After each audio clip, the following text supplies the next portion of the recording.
నాగవల్లి, నువ్విక్కడుండడం మంచిది కాదని, కడుపులో ఉన్న బిడ్డకు ప్రమాదమని అన్నయ్య వాళ్ళని పిలిపించాను. అన్నయ్య వచ్చి పిలిచినా సరే ఎందుకు వెళ్ళలేదు? నాక్కూడా వెళ్ళాలనే ఉందక్కా. కాని ఇన్నాళ్ళు ఒక రాక్షసుడు, దుర్మార్గుడు అనుకున్న దేవాబావ ఒక రాముళ్లాగా రక్షణ కల్పిస్తుంటే ఇలాంటి పరిస్థితుల్లో బావని ఒంటరిగా వదిలేయాలనిపించట్లేదు.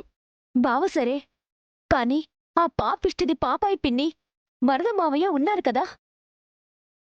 ఇలాంటి రాక్షసుల మధ్య పాప పుట్టి పెరగడం కన్నా అన్నయ్య వదినల మధ్య బిడ్డ క్షేమంగా పెరుగుతుంది కదా. బావ నాకు అండగా ఉండగా ఈ రాక్షసులు ఏం చేయలేరక్కా. పాప పుట్టాక ఎలాగో అన్న వదినలు వచ్చి దీవిస్తారు కదా, ఆ నమ్మకంతోనే అన్నయ్య వచ్చి పిలిచినా వెళ్ళాలనిపించలేదు. ఏంటి ఏం మాట్లాడుతున్నారు ఇద్దరు అక్క చెల్లెళ్ళు? ఏం లేదు బావా. అమృత, మీ చెల్లెని మళ్ళీ ఇంటికెళ్ళిపోమని ఏమైనా చెప్తున్నావా? అలాంటిదేం లేదు బావా. నువ్వాగు నాగవల్లి, చెప్పు అమృత. అవును బావా. ఎందుకలా చెప్పడం? నేనున్నాను కదా అమృత. నా బిడ్డని భార్యని కంటికి రెప్పలా కాపాడుకుంటానని చెప్తున్నా నమ్మకం కలగటం లేదంటే నా మీద నాకే అసహ్యం వేస్తుంది.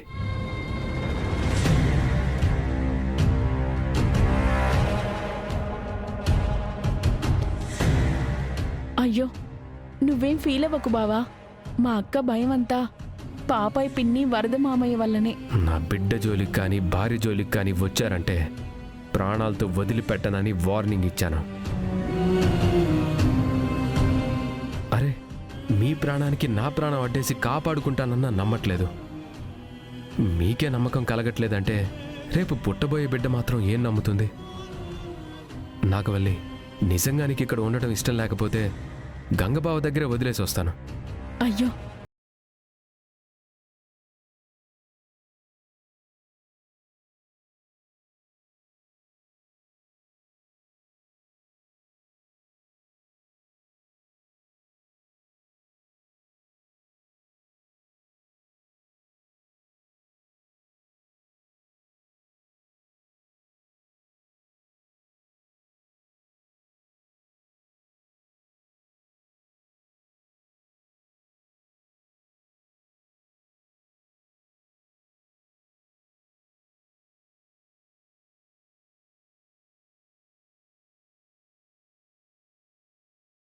నరకంలో అడుగు పెట్టినట్టేనమ్మా అని భయపెట్టేవాడు.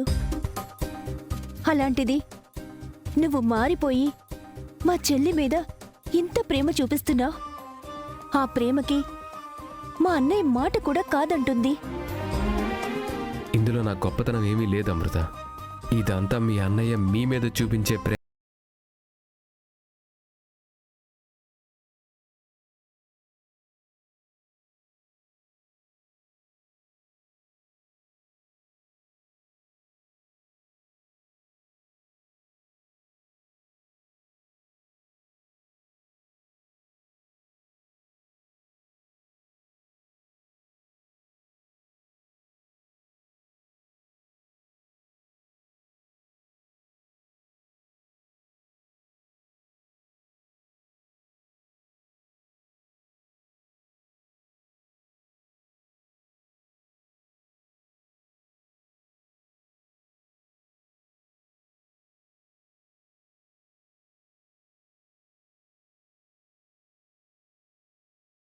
చాలా థ్యాంక్స్.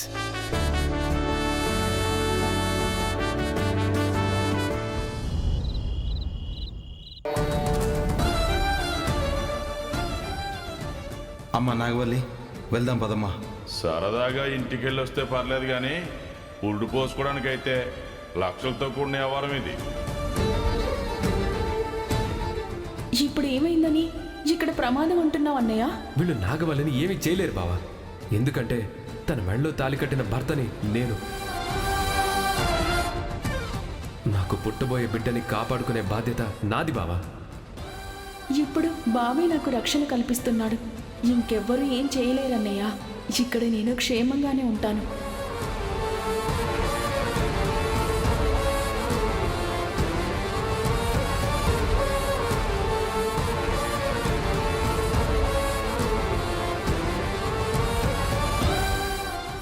బావా ఇంకా భోజనం చేయలేదు? చెల్లెళ్ళు తింటే సరిపోతుందా? నువ్వు తినవా? నాకు ఆకలిగా లేదు శివ. కానీ నాకు ఆకలిగా ఉంది బావా. అయితే నువ్వు తినే. నువ్వు తింటేనే నేను తింటాను. నసపెట్టకు, నేను తినమంటున్నాను కదా. నువ్వు కసురుకున్నా పర్వాలేదు, నా భర్త పస్తులుండటం నాకు నచ్చదు. ఒక పూట తినకపోతే ఏంటంట? అయినా నాకు ఆకలిగా లేదు, నేను తినను. అయితే నేను తినను.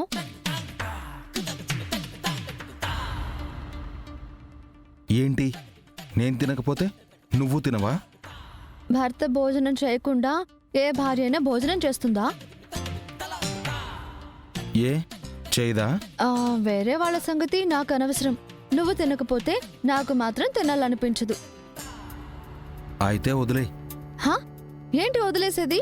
ఇలాగే తిండి నిద్ర అన్నీ వదిలేస్తే మీ చెల్లెళ్ళని ఎవరు చూసుకుంటారు? అసలే అందాల రాశి పెళ్ళాంగా వచ్చింది కదా, తనని ఎవరు చూసుకుంటారు? తనెవరు? నేనే బాబా. హే, నీకేమైనా పిచ్చా? ఏ ఎందుకు? నేను అలా కనిపించడం లేదా? నిన్ను నువ్వు ఊహించుకోవడం బాగా అలవాటు అనుకుంటా. దీన్నే పిచ్చి అంటారు. అవునా? కొంతమంది ప్రేమ అని కూడా అంటారేమో. కాసేపు నన్ను ఒంటరిగా వదిలేస్తావా? ఎలా వదిలేస్తాను? భార్యాభర్తలు ఏకాంతంగా ఉండాలే కానీ ఎవరికి వారు ఒంటరిగా ఉండకూడదు అని మా పెద్దమ్మ చెప్పేది. ఇప్పుడు నీకు ఏం కావాలి? ముందు నువ్వు భోజనం చెయ్యాలి, ఆ తర్వాత ఓపిక ఉంటే కబుర్లు చెప్పాలి. సర్లే, కబుర్ల సంగతి తర్వాత. ముందు భోజనం చేయబావా, బాగా ఆకలిస్తుంది. అయినా ఇప్పుడేమైందని తినకుండా ఉన్నావు? నాగవల్లి ఇబ్బంది పడుతుంటేనే చూడలేకపోయాను. అలాంటిది అమృత కూడా అదే ఇంటికి కోడలిగా వెళ్ళిపోయింది. అందుకే నాకు కొంచెం భయంగా ఉంది. నువ్వు అనవసరంగా ఏదేదో ఊహించుకుని బాధపడుతున్నావు బావా. దేవరాజ్ అన్నయ్య తోడుగా ఉన్నాడు. వీర్రాజ్ అన్నయ్య అంటావా? చిన్నప్పటి నుంచి మా నాన్నలాగే ఎవ్వరిని ఇబ్బంది పెట్టే మనిషి కాదు. అలాంటి వాళ్ళు అండగా ఉన్నారు. మా పెదనాన్న వాళ్ళు ఏం చేస్తారు? ఇల్లు కట్టడానికి కొన్ని రోజులు పడుతుంది. అదే ఇల్లు కూల్చాలంటే ఒక్కరోజు చాలు. మంచి చేసేవాళ్ళు ఎంతమందున్నా హాని చేయడానికి ఒక్కరు చాలు. బాబా, అలాంటిదేం జరగదు. ఇన్నాళ్ళు ఏదైనా చేస్తే పెదనాన్న వాళ్ళకి నువ్వేమైనా చేస్తావేమోనని భయం ఉండేది. ఇప్పుడు దేవరాజన్నయ్య కూడా భయపెడుతున్నాడు కదా. ఎవరు ఎప్పుడు ఎలా ఉంటున్నారో తెలియట్లేదు శివ. వాళ్ళ గురించి వదిలే బాబా, ముందు నువ్వు తిను. ఇటువు, నేను తింటాను. వద్దొద్దు, నేనే తినిపిస్తాను. తినకుండా ఆలస్యం చేసినందుకు ఇదే నీకు శిక్ష. నేను తింటానని చెప్తున్నాను కదా. నేను తినిపిస్తానంటున్నాను కదా. కూర్చో, కూర్చో బావా, కూర్చో, కూర్చో.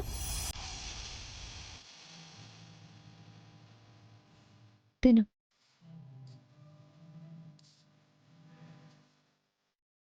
బావా, నాగవల్లి బిడ్డని కనబోతుంది. అమృత పెళ్లి కూడా అయిపోయింది. తిను. కుముదవల్లి పెళ్లికి ఇంకా టైం ఉంది. మిగిలింది శ్రీవల్లే కదా. అయితే వెంకటపతిరాజు మంచోడు బావా. అంటే ఒకరినొకరు ఇష్టపడ్డారు కదా.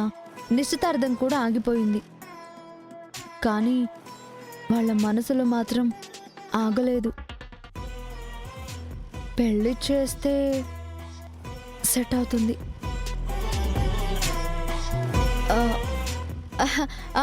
అని వెంకటపతి రాజు గారి ఫీలింగ్, నా ఫీలింగ్ కాదు. ఇది నీ మనసులో మాట అని నాకు అర్థమవుతుంది. ఇప్పుడు నా చెల్లెలి పెళ్లికి అంత అవసరం ఏమొచ్చింది? మీ చెల్లెలకేనా పిల్లలు సంబరాలు? మాకే ఉండవా? నాకు కూడా చంటోన్ని ఉయ్యాలలో వేసి ఊపాలనుంది. నీకు చాలాసార్లు చెప్పాను, నా చెల్లెళ్ళ సంతోషమే నాకు ముఖ్యం అని. నీ సంతోషమే నాకు ముఖ్యం. తిను.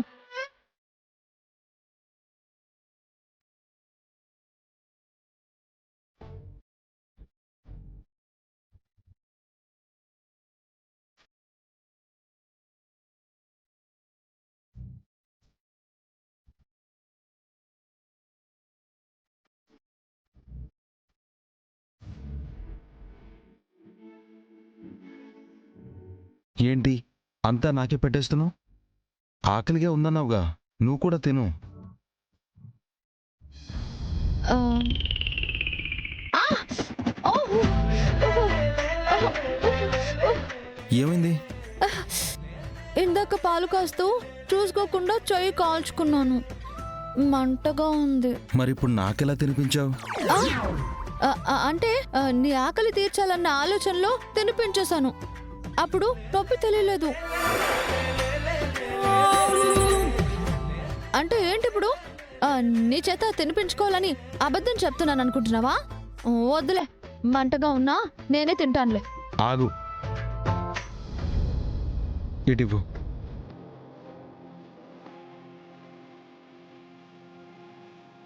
నాటకాలన్నీ.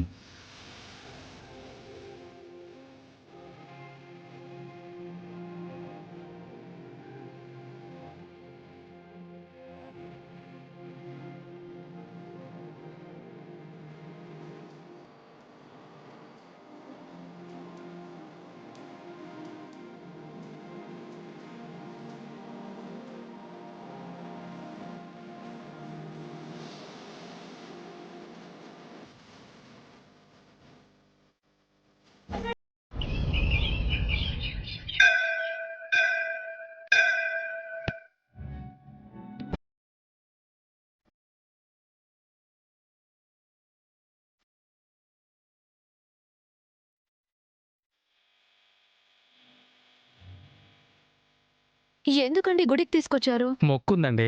మీతో పాటు నేను గుడికి వస్తే మీ అన్నయ్య చెల్లెలు వాళ్ళు నన్ను అర్థం చేసుకుంటారంట. దేవుడు అనుగ్రహం ఉంటే మనకు పెళ్లి చేయొచ్చు. మనిద్దరం ఒకటైపోవచ్చు.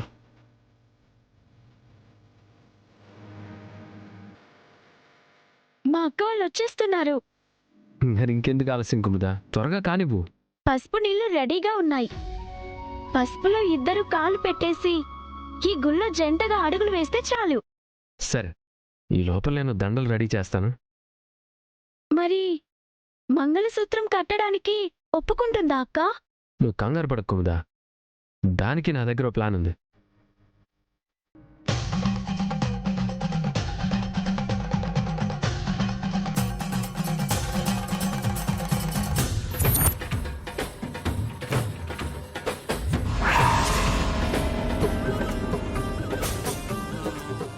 ముందు నువ్వు వెళ్ళి పసుపు నీళ్ళు ఏర్పాటు చేయి. అలాగే.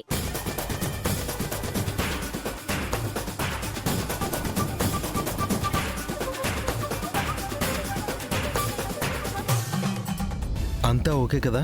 ఓకే అన్నా, డ్రైవింగ్ కూడా బాగానే నేర్చుకున్నానన్నా. ప్రయాణం చేసేటప్పుడు జాగ్రత్తగా ఉండాలి, సరేనా? ఇన్సూరెన్స్ అది చేయించావా? చేపించానన్నా. బావా, బావా, ఏమైంది శివ? శ్రీవల్లి వెంకటపతిరాజు గారు గుళ్ళో పెళ్లి చేసుకుంటున్నారంట. ఏంటి? అవును బావా, నాకు ఇప్పుడే అన్నోన్ నంబర్ నుంచి మెసేజ్ వచ్చింది. నిజమా? ఇంటికి కూడా ఫోన్ చేశాను. శ్రీవల్లి ఇంట్లో లేదు అన్నారు. వెంకటపతిరాజు కూడా ఫోన్ లిఫ్ట్ చేయట్లేదు. ఇప్పుడు ఎక్కడున్నారు? శివాలయం అని చెప్పారు బావా. సరే రాజు, త్వరగా పద.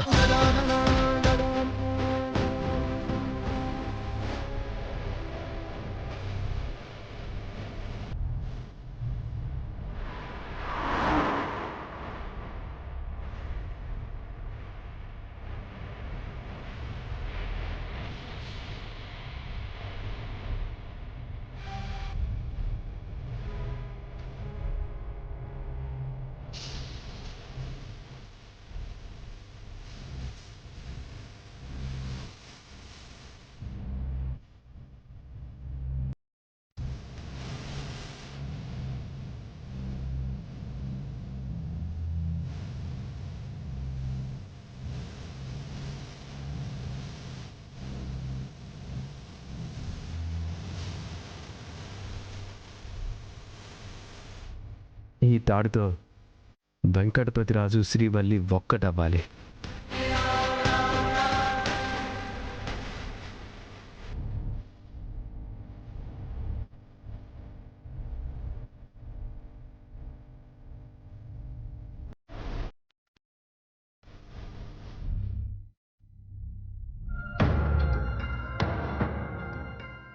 ఈ దండ వెంకటపతి రాజు చేత శ్రీవల్లి మెడలో వేయించాలి. శ్రీవల్లి ఇంకో దండ వెంకటపతి రాజు మెడలో వేస్తుంది.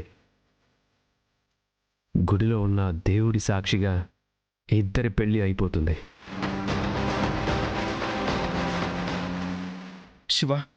శివాలయం దగ్గర మన వాళ్ళు ఎవరైనా ఉన్నారా? పంతులు గారికి ఫోన్ చేశాను బావా, తన ఫోన్ కూడా స్విచ్ ఆఫ్ అనే వస్తుంది. మెసేజ్ పెట్టిన నంబర్కి ఒకసారి ఫోన్ చేయి. అలాగే బావా.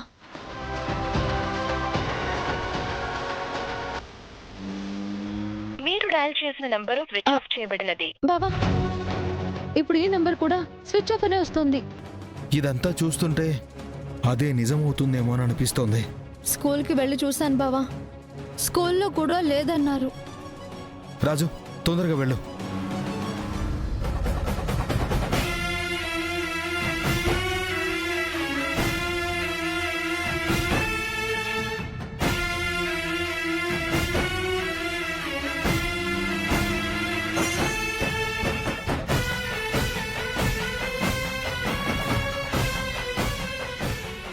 చాలా సంతోషంగా ఉందక్క. మీ ఇద్దరికి పెళ్ళైపోతుంది. నువ్వేం కోరుకున్నావో అదే జరుగుతుంది. కాకపోతే అన్నయ్యకి విషయం తెలీదు అంతే. నువ్వేం కంగారు పడక్కుముదా, పెళ్ళైతే అన్నీ అవే సర్దుకుంటాయి.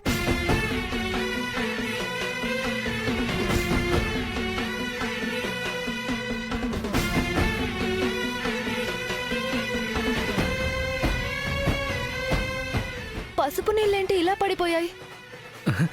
శుభ సూచకంలేండి. వెళ్దాం పదండి, పదండి.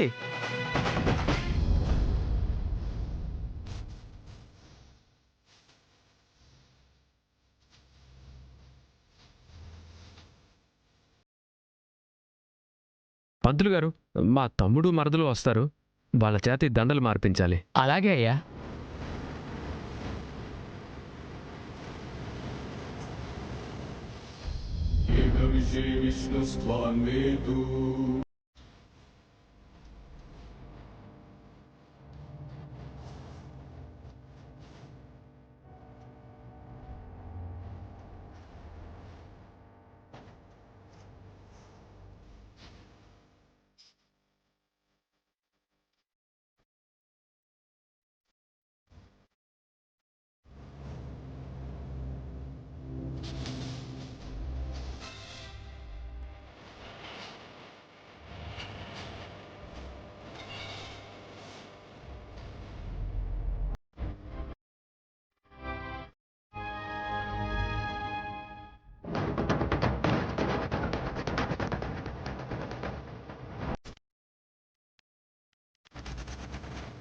పదండి.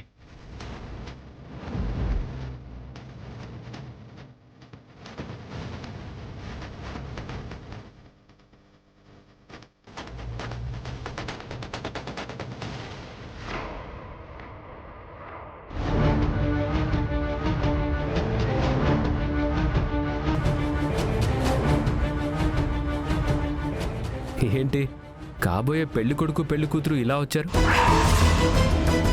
అదేంటి బావా, పెళ్లి కొడుకు పెళ్లి కూతురేంటి?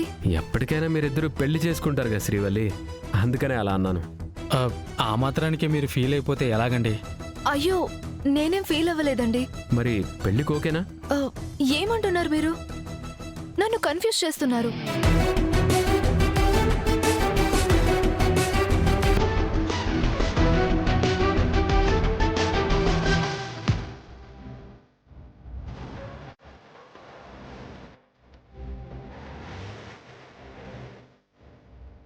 అక్క, మా చెల్లెలు శ్రీవల్లి ఈ గుడికొచ్చిందా?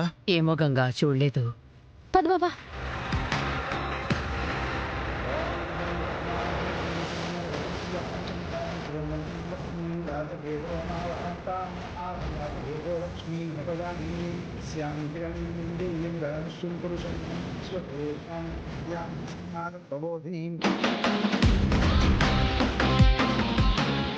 అక్క, శ్రీవల్లి ఏమైనా గుడికొచ్చిందా? వచ్చింది గంగా. వెంకటపతిరాజు గారితో కలిసి గుళ్ళోకి వెళ్ళింది. శివ, పద.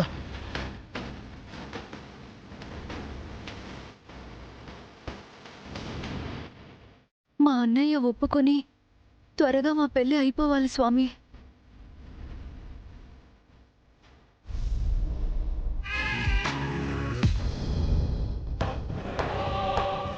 అమ్మా, ఈ దండలు మార్చుకోండి. మీరు కోరుకున్న కోరిక తప్పకుండా నెరవేరుతుంది.